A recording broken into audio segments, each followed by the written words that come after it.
Good morning, good morning. Hello, everyone. Welcome to Passion, Purpose, and Possibilities. I am your money mindset dream big coach and podcast host, Kenny Ingersoll. Thank you for being here today. Such a privilege having you on. Such a privilege for me to be here to be able to share information, to connect with you, to help where I can, provide value where I can, and to just have an awesome conversation and an awesome day. So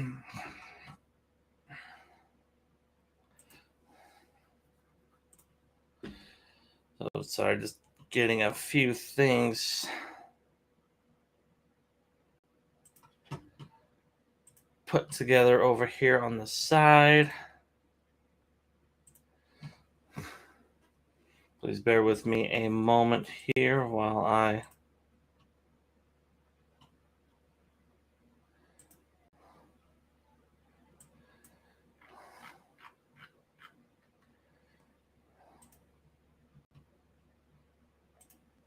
get things put together.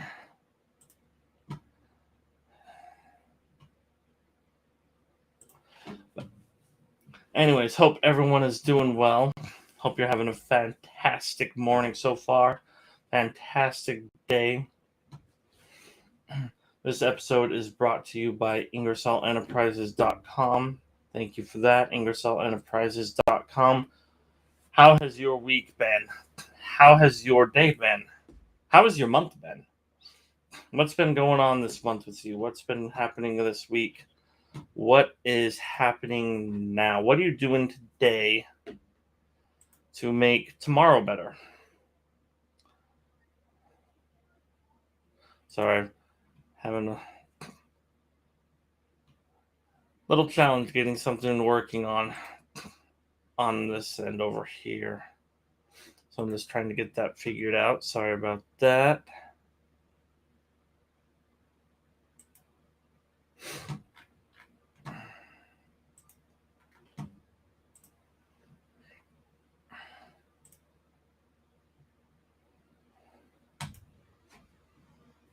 Anyways, so hope your day is well. What have you been doing today? I'm excited for this guest. We've been talking for months trying to get things lined up, so it's awesome to be able to make it work out. I'm excited to have Selena on. She is a water safety expert with over 25 years in the field. She has built swim curriculum for community pools, private schools, and developed and administered training for cold water survival for the Canadian military for over 10 years. And for the past 8 years, she's been operating her own swim and water safety academy where she teaches and coaches parents as they teach their own children. So, again, something I've learned and something I've said are even our teachers need teachers or coaches need coaches. So, us being the parents, the teachers of our children, we need teachers as well. So great resource to have for parents as they teach their own children to swim and self-rescue in record time. She's passionate about drowning prevention and believes that the most effective way to affect drowning rates is to ensure parents have all the tools they need to not only teach them to swim and self-rescue safely, but also so they can recognize problems before it comes to danger, keeping their children safe from the water. That's a big thing too, and I want to talk more about that. Without further ado, help me welcome Selena. Hi, Kenny. Thank you so much for having me. How are you? I'm doing well. How are you? I'm good. I'm good. It's been a busy morning, but that's okay.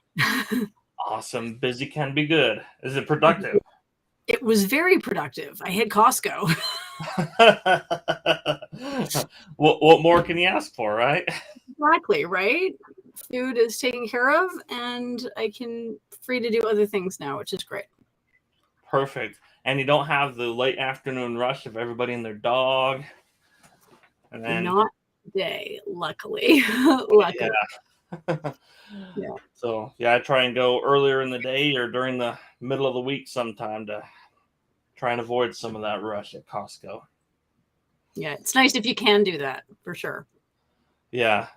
So thank you for being willing to come on. I know we've been talking back and forth for months, and especially the link for you joining not going through till just a few minutes ago. And so water safety. Why? I'm just gonna jump to the gun. Why water safety? Like, how did it happen? How did I end up here? Yeah, did you just water safety, I guess. I mean, yeah, like it's funny because it was not it was certainly never necessarily a dream of mine or anything like that. It was more that as a young teen, the opportunities for jobs around me um, offered up working with children.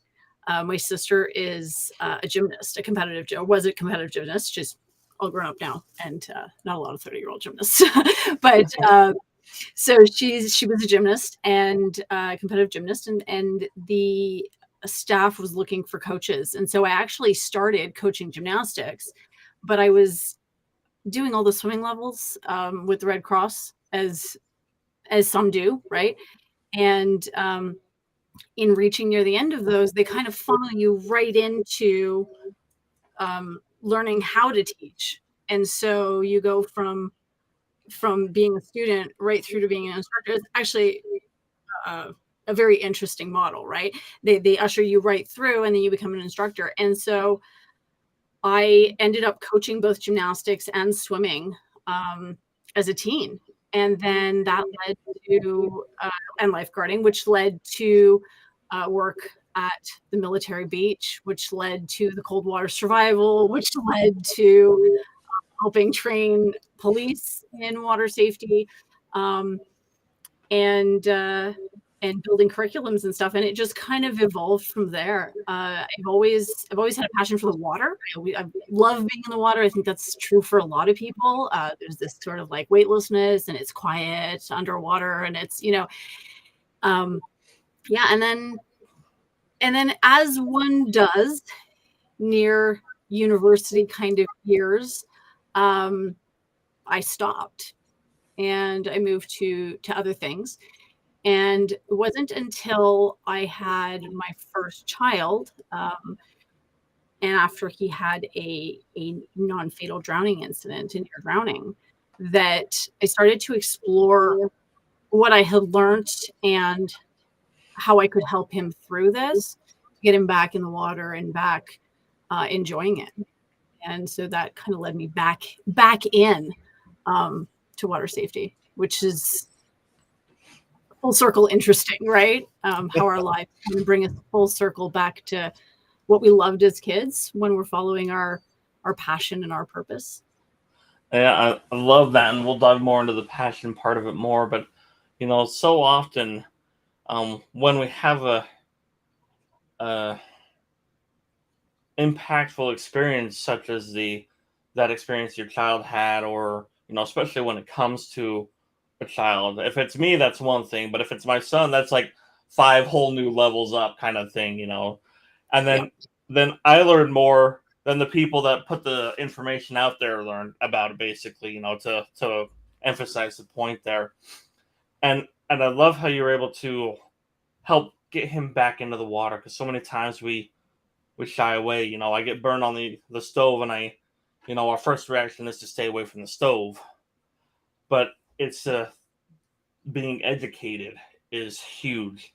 I know how to use the stove. I know what it does. I know what it's capable of doing, good and bad.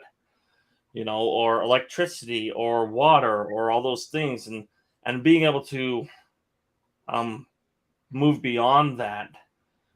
Learn from it certainly, and move beyond that, and continue to get back in the water, literally for your child, and figuratively for other aspects, is so important. Because um an example I had is somebody had a bad experience in an airplane, and they never fly again. Yeah. And and it's unfortunate that we allow those things to hold us back, because of I think the proper education and how we view things instantly, instead of learning, okay, what can I learn from this and how can I handle this better and more properly. You And you just nailed it there. It's taking experiences and turning them into a learning opportunity. yeah, and I think, oh, sorry, I'm not sure what's going on here. Anyways, but I think, again, so often we learn more as a parent. We become more in tune as a parent or as a caretaker, parent, teacher, guardian, crosswalk, anything like that emphasizes it more. And then being able to turn that into your purpose and passion, you know. And I love how you said it just kind of went full circle. You're like, oh, here I am again, kind of thing. Yeah. Yeah. Yeah. Yeah. Yeah. So, sorry, go ahead. Well, just that it's interesting because I think that it's not very common to take what you love to do as a kid and turn it into a career. And as much as, we talk about that, right? Like doing what you love so that you never work a day and all of that, but not a lot of people make a career out of being a swim coach, right? So how do you and finding the avenue for that, I think, really is just interesting to me. Just being able to find that avenue back to who you were and who you who you are and what you love. Yeah. Yeah. And being okay with it not being exactly as you pictured. You know, using your example, you loved water, but it may not be a teacher that you first thought of in their high school and college days, being a water safety expert. You know, growing up, I love singing. I still do. You know, I saw myself on the big stages and all that stuff, and I knew that I wanted to sing and help people have enjoyment for a while. And now today, I here I am doing podcasting and live streaming and coaching, and I'm still able to implement that singing, for in some of the aspects of my coaching and speaking and things like that, and totally different than what I thought 25 years ago. For sure. I thought it was going to be a cop. So it, it's awesome how like you said, when you align yourself and let your purpose guide you, you'll figure it out. And how do you turn your purpose into your passion? We talked a little bit about that, but again, a lot of people, I can't make money on this, so I'm not even going to try, or I don't know what my purpose is. Yeah. I mean, the thing with finding your purpose, I think that it's about your passion, right? So starting with, what are you passionate about? What do you love? I love being in the water and I love swimming. I didn't necessarily love, I'm going to be very honest here, I didn't necessarily love coaching children, or not in the format that I was doing it then. For me, working with a child over weeks and weeks and weeks and weeks and weeks doesn't work for me, because I need to establish a bond with a child. And so finding the way that I could do this that would work for me, but you have to be open to the possibility of it. And if you look at your passion and you say, there's no purpose in this, there is no possibility in this, then you'll never find the possibility in it. You'll never find it, So sorry. But if you can look at it and say, okay, well, this is what I love doing. This is what I love to do. What is out there? What kind of options are there for this? Or what do I love talking about? What am I passionate about? What do I just want to learn more about? That kind of stuff. And staying open to the possibility that there is an avenue here for creating the life that you want with that. but it's the openness to it. I think the second you say that's not possible, it ceases to be possible for you. Absolutely, so true. And sometimes we don't even say it. It's just those experiences. Like I get burned on the stove. It's like, okay, never again. You know, and then so many times you hear the person that got burned becomes the world famous chef. You know, and so many inspiring people. Going back to water, how many people have had traumatizing near death experiences, near drowning experiences in water, and then they turn into the Michael Phelps of their part of the world or whatever, their community. Yeah. I think And when we're faced with big obstacles like that, we have a choice, right? This is if you had some sort of trauma on the water, non-fatal drowning, for example, you have a choice, right? Sometimes it's not in your hands, right? If your parents have decided for you, then that's not in your hands necessarily. But as adults, we have this choice that we have to make, right? We can either say, okay, I've now built this belief around this, right? Stoves are dangerous, I don't touch them. That's a limiting belief, right? You're limiting yourself because now you don't use a stove anymore. Or you can go back and say, okay, what did I learn from this? How can I apply this? And how can I then do it again safer? How can I learn and do this properly? Right. And I think that's where we find that when we've overcome something massive like that, passion comes out of that. Passion can come out of that because it's a moment of, or several moments of massive growth. And that feels really, really good. Right.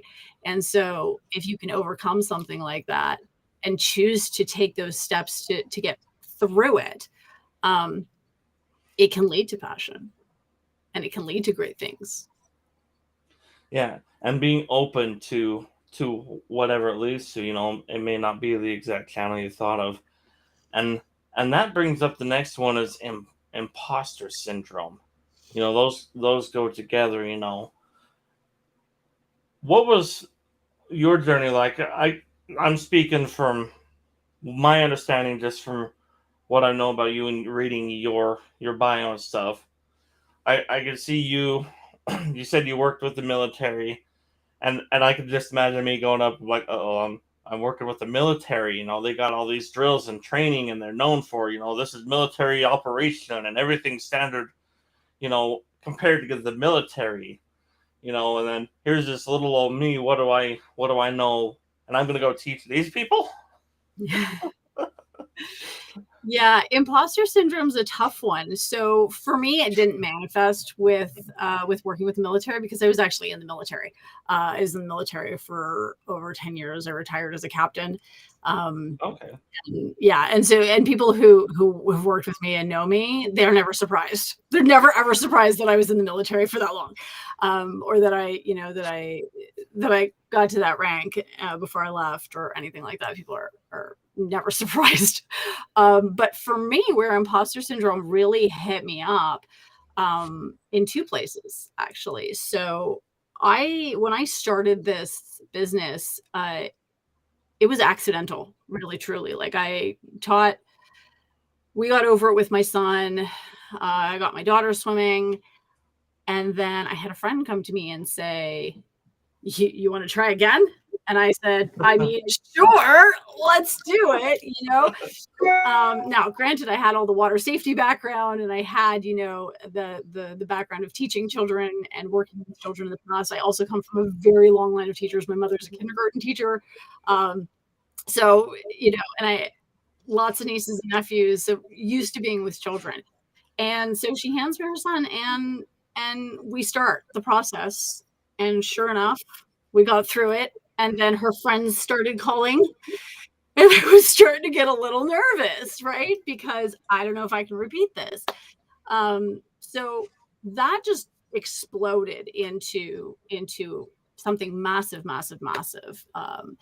And then we moved. We did a cross country, up a country. So we did an international coastal move. We went from Los Angeles to Ottawa.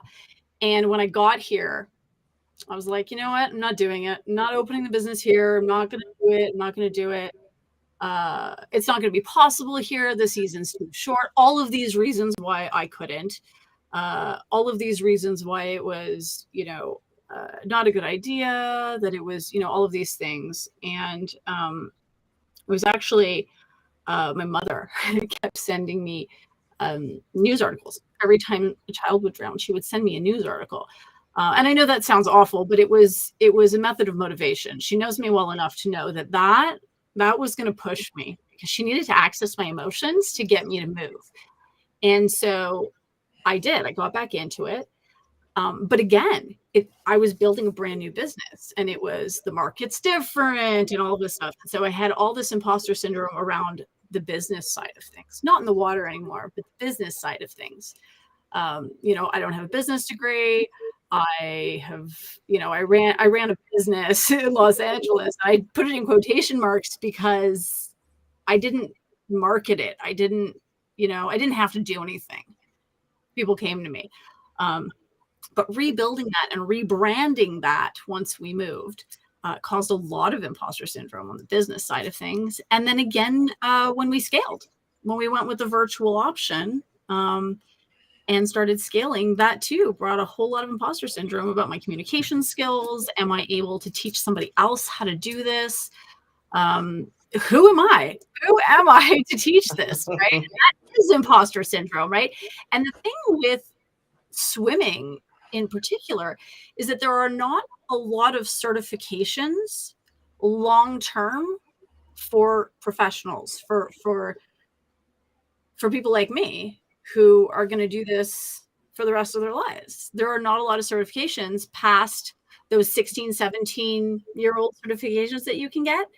And so that ties into it as well, right? How do you call yourself an expert in something when there's no certifying body, there's no association of professionals, and so that kind of fed into it as well quite a bit. It still pops up from time to time. I'm not going to lie.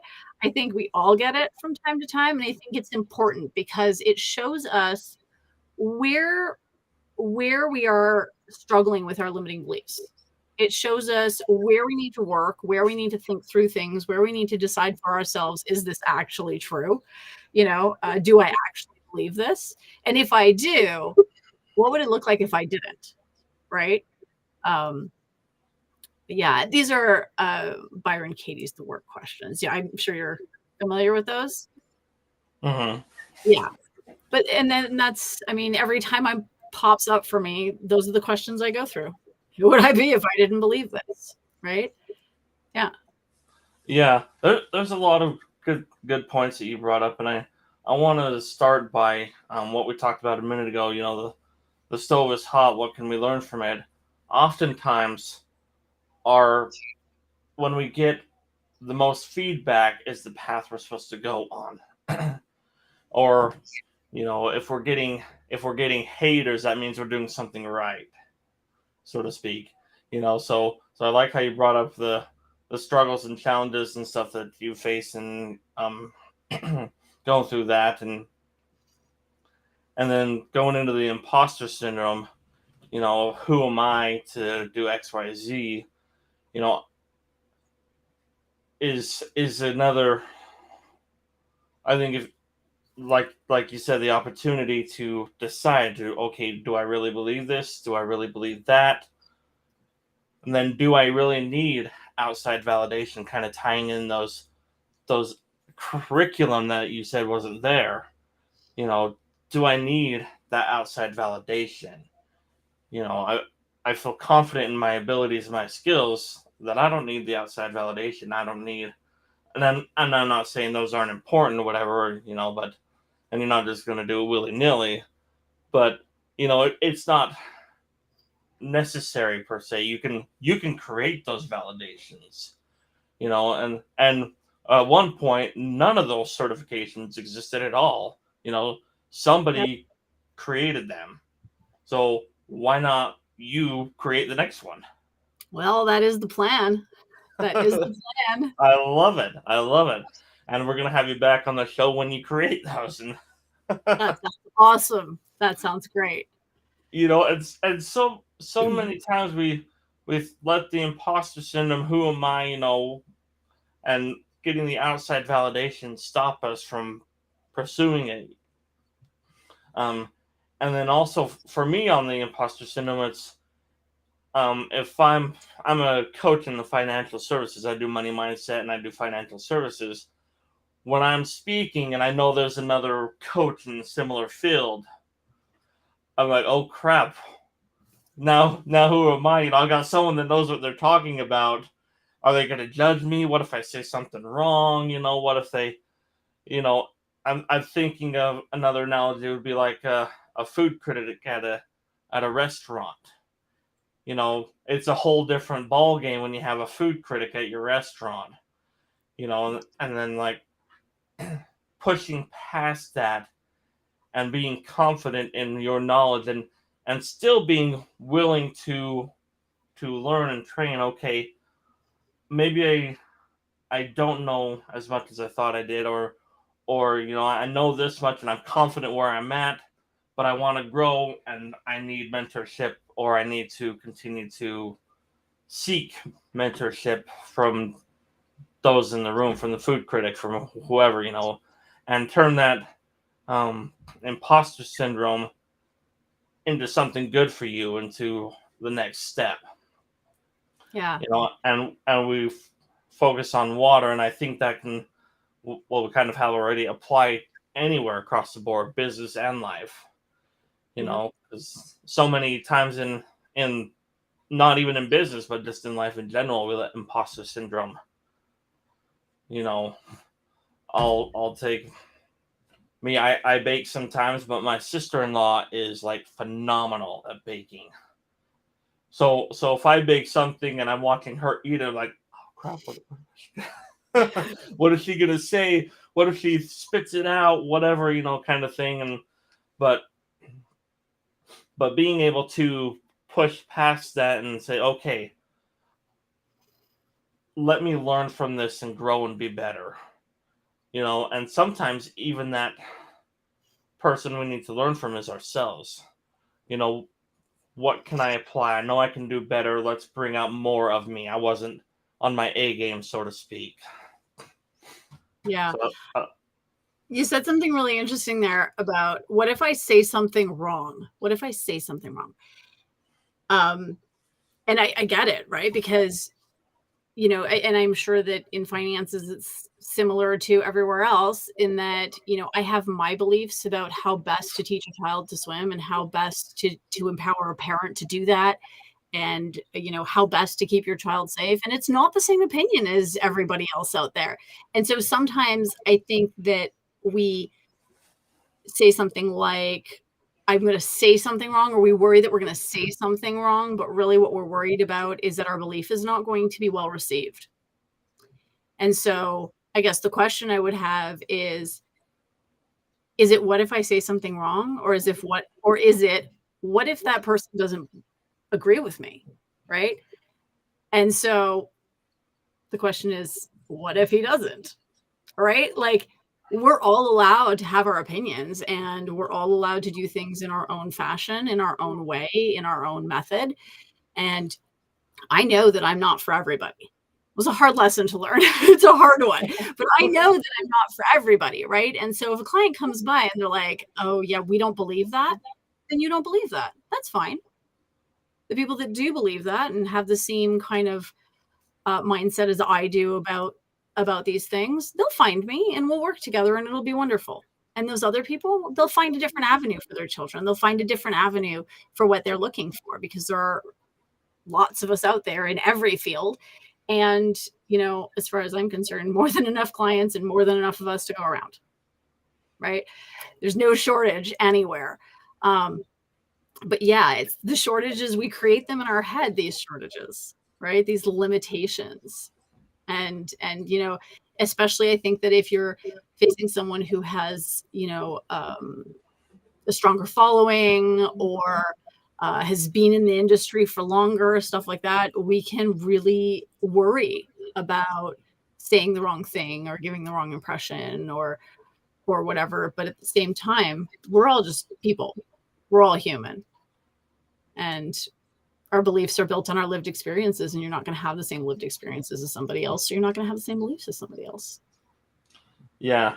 And so often we twist or misconstrue the question that we really should be asking, what are they going to think? And it should be, do I really believe what I'm saying, and can they pick up that non-belief?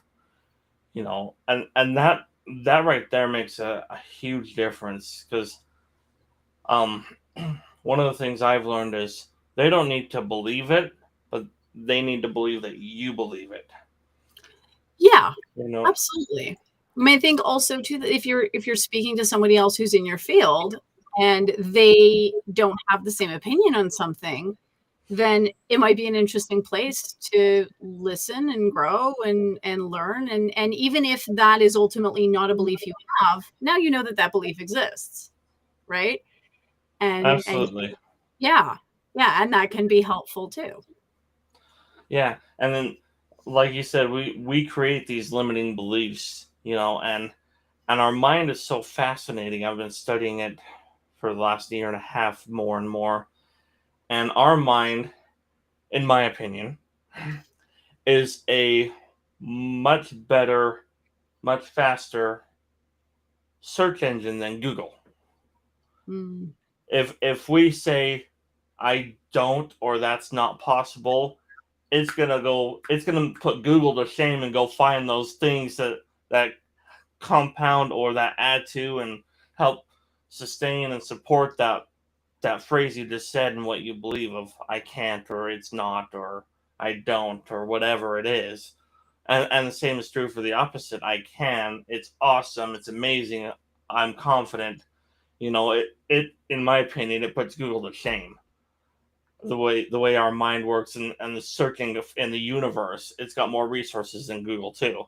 Google's phenomenal, right up there. So don't get me wrong on Google, but our mind I think, puts Google to shame as far as what it can do and how it impacts us, the knowledge it has access to, and the effect it has on us. Because if I'm searching up Google right here and I click the X button, it's done. It's gone. It's bye-bye. But our mind, it never shuts off. It's always searching, whether we even realize it or not. So I've been working with a girl who's she's 11, and she had a non-fatal drowning when she was younger. She's terrified of the water, terrified. And because she's so scared and she thinks the water is dangerous, it's very hard for her to learn to swim, right? It's one thing when you're working with toddlers, it's quite another with an 11-year-old. And one of the things that we work on is getting the right words in her head, right? So she'll say something like, I can't do it, it's too scary. And I will have her repeat after me. I can do it because I'm brave. It's scary, but I'm going to do it anyway. And when she would come up from a swim, she would say, that was really scary. And I'd say, and I did it. And she'd repeat, and I did it. And slowly we were able to change her whole approach to the water, right? So it wasn't just that she was able to stay calm and she was able to start believing that she was able to do this, but her whole body language changed around the water. She started to believe it, and her body just started to flow with it. And we're still working together. This is a process, right? Trauma is a very long process to undo. But she's doing wonderfully, and she is swimming independently, short distances. But we're doing it. We're getting there. But it was all about her believing that she was capable, right? If she didn't believe that she could do it, then there was no way she was going to learn. Right away, she put that block up. When I was working at the gym, on the wall there was this triangle, this pyramid poster, and if you Google the pyramid of I can or whatever, you'll find it. And it's a pyramid, and basically on the top it says I did it, and on the bottom it says I can't. And from there, we can change the words as we go. So I can't comes I try, I'll try, I'll try becomes I'm going to do it. I'm going to do it becomes I can, I will, and it turns into I did. And that was, I mean, we're talking back in the 90s, mid 90s. Oh, I'm aging myself here. Uh, you know, yeah, back in the early 90s. That was there. So we were already doing stuff like this, right? We were already thinking about stuff like this. But it's interesting to me that it was not, to me, it was so obvious at that age, but it's not as widespread, I'm finding, as what I expected, right? That we can remind ourselves what we're capable of. It's fake it till you make it, right? That's what it is, really, Yeah. truly, right? When that imposter syndrome hits, you just go back into I can, I will, I am, I'm doing it. This is it, right? Yeah.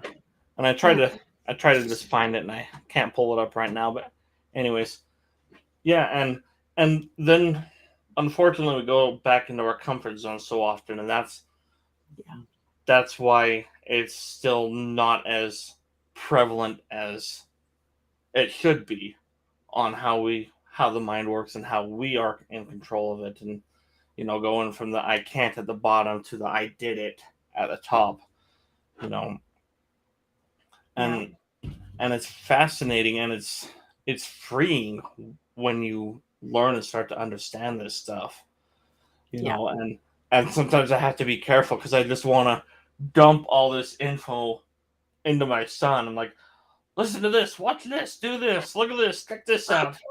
Yes. and, and then my wife has to go, honey, no. How old is your son? 9. 9. So he's getting some of them, and she's like, we'll just start with this for a minute, but we'll get to that later.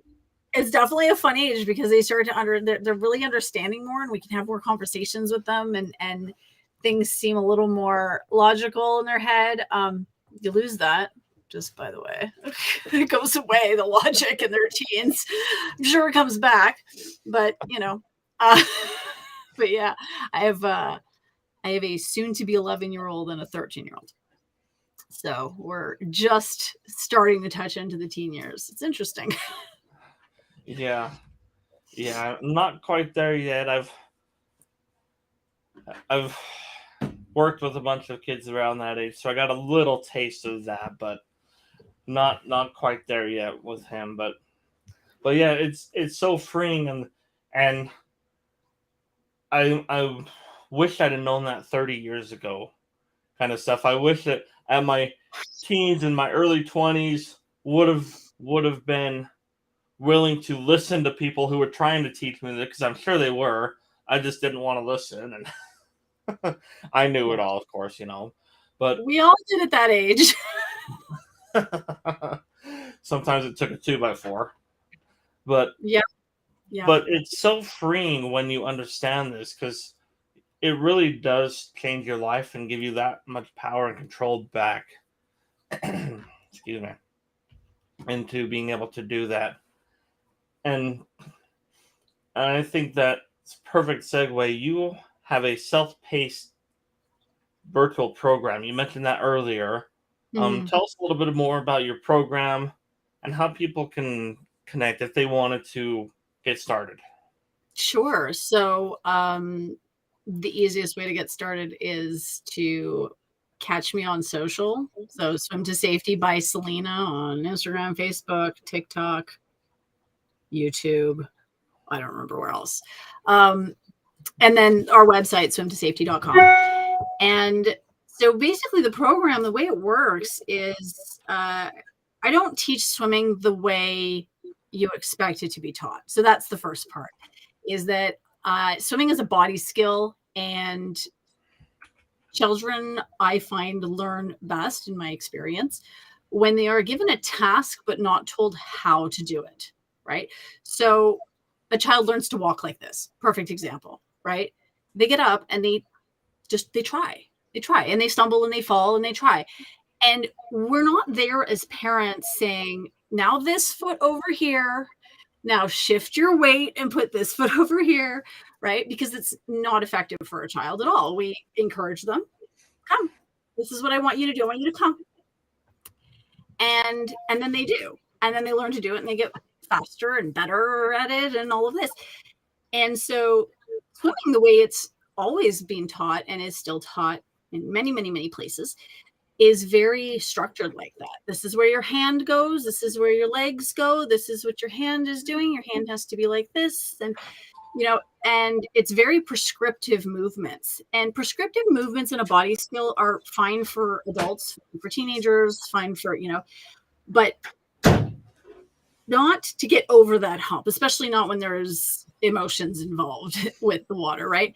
And so that's the first part of it, is that I teach it like a body skill. So so parents get concerned about, all the techniques and this and that. We don't use any of that. There's no techniques, right? There are skills that they'll have to do, just like taking 3 steps. I'm going to ask the child to do X, Y, Z. And so basically you get in the water with your child, you watch these videos, you've got all the theory, everything you need to know. So I basically turn you into I'm not going to say lifeguard because there's no certification that comes with this for the parents, but I turn you into a pool supervisor, as far as I'm concerned, someone who is well equipped to supervise a pool and water play. Not just a parent who knows how to swim, but who knows what to look for. And we talk about all the scary, dangerous stuff as well, so that you're well aware of what to look for and, all of that stuff. And we take you through a communication model. And this communication model is based on building trust and firm boundaries so that you can get into a habit of water practice and lose the I want to say fear. Oftentimes it's not fear in children. It's worry, it's discomfort, it's newness. But so we have this communication model that we teach. It's the same communication model that I use in the water with the children.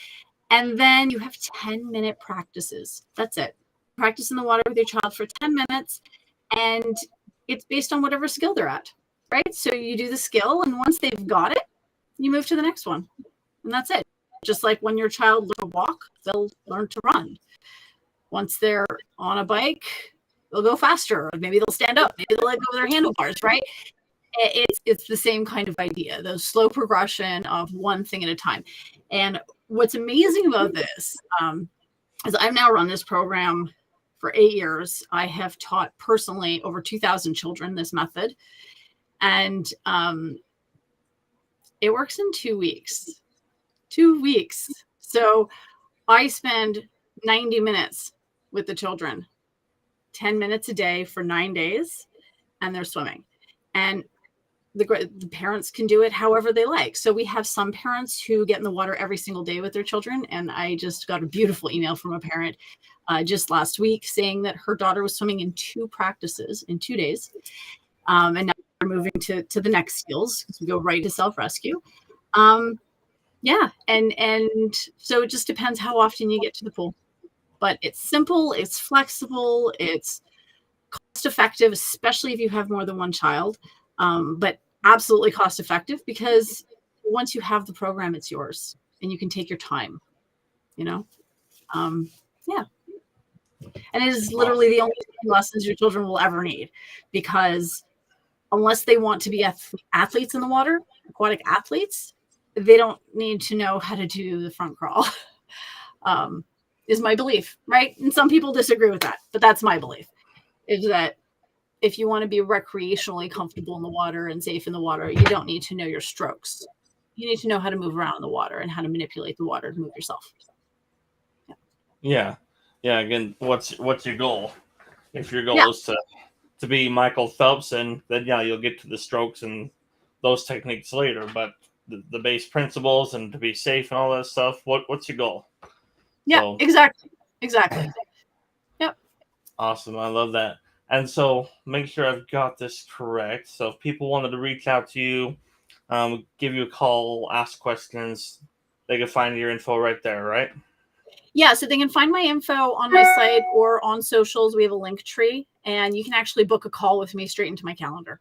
So, Awesome. yeah, yeah, and we can have a conversation about what your needs are, what your concerns are, all of that stuff. I often spend more time with the parents than I do with the children, even when I'm teaching the children myself. And that's okay. That's part of what I do, right? You said it earlier. Coaches, even coaches need coaches. And as a coach, I myself have coaches, several of them, for different things. And so I spend a lot of time coaching the parents. And this program is fully supported. You have monthly Q&A calls with me live on Zoom and access in a private community to ask questions and post videos, and I'm in there answering. So parents are fully supported. And really, truly, the goal is to empower you because we are capable. We are so much more capable as parents than we give ourselves credit for. Really, truly. And nobody knows your child like you do. Nobody, nobody, nobody, nobody. It is incredible to me how many parents say, well, I need a swim instructor. I need a professional. First of all, what does that mean? So that means a 16 to 23-year-old at the local pool, possibly, but they're not equipped to know the ins and outs of your child, right? And you're putting your child in a situation where they may have fear or worry about it. There may be some anxiety. You may feel anxious about it too. And children feed on that, right? Like they feel everything, everything, everything. And so really, truly, I mean, you know how far to push your child. You know, how many times have you been sitting in a class watching your child do this recreational activity going, he's not paying attention. The instructor's not paying attention. Why is he not in line anymore? What is happening? This is my reality, maybe not yours, but what is like, you know?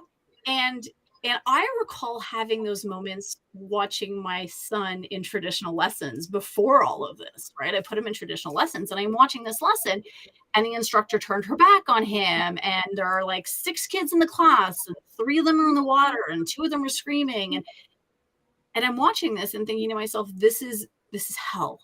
This is hell, right? For me as a parent. And I know how hard I can push him.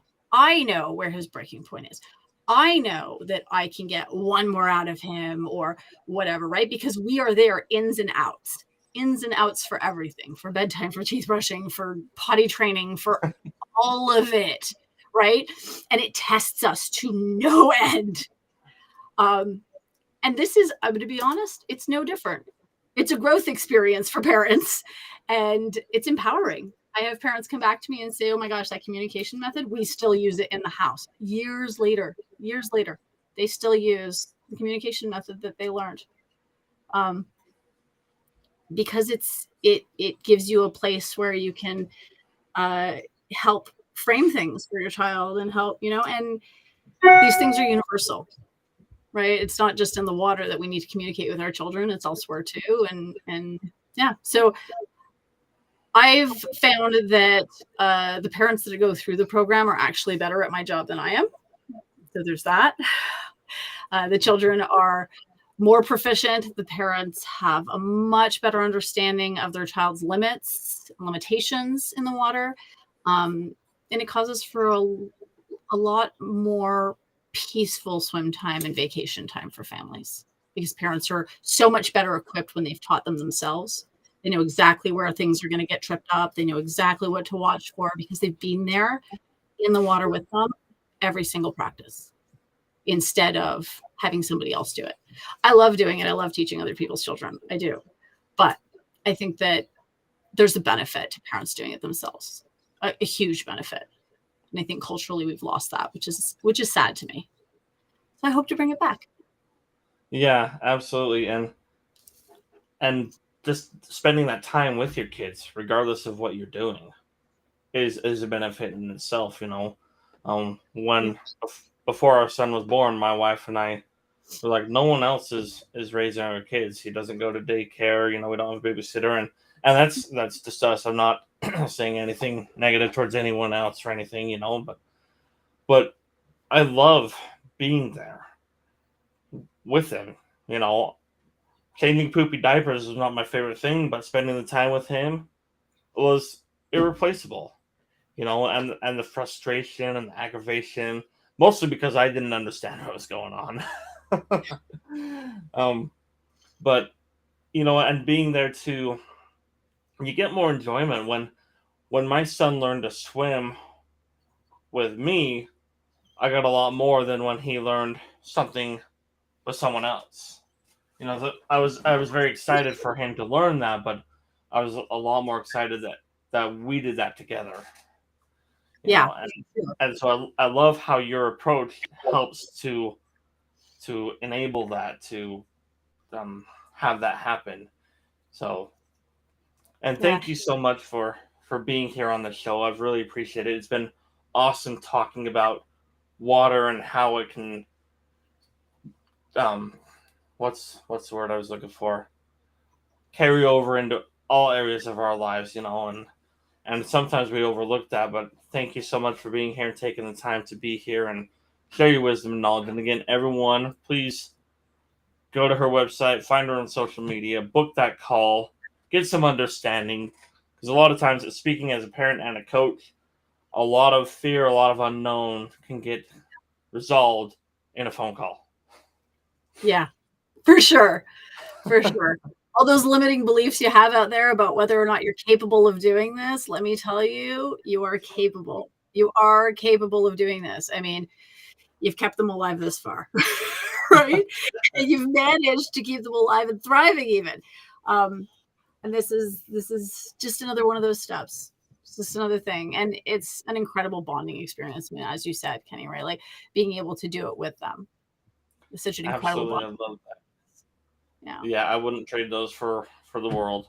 So again, thank you for being here. I really appreciate it. We will have you on again for sure. And everyone, please reach out if you have limiting doubts about water, about anything. Reach out to us. We Yes. could certainly help. And thank you for being here. Thank you for tuning in. And as always, go live your passion, fulfill your purpose, and explore those possibilities.